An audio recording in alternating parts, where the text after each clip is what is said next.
So we go on a nice long stretch of being in good habits, eating healthy, doing everything right, maybe a long stretch of sobriety if we're trying to cut back on drugs and alcohol or things like vaping and smoking.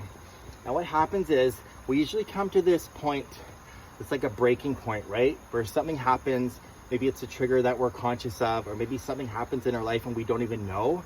And the next thing you know, we're partaking in smoking or whatever it is, right? Alcohol, drugs, whatever it is.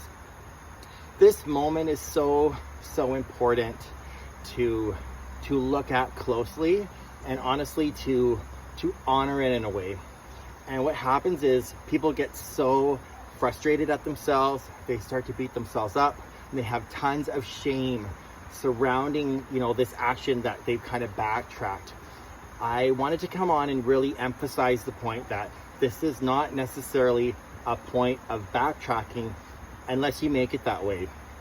At that moment was a subconscious choice of a trigger that came up, that we wanted it to come up. It's something that happened in our past and that it needs to heal. So if we can stop the shame and instead look deep within and try to get curious on what you were avoiding, you can heal it and then have a nice long stretch and get past and go farther than you ever have before. I love you guys.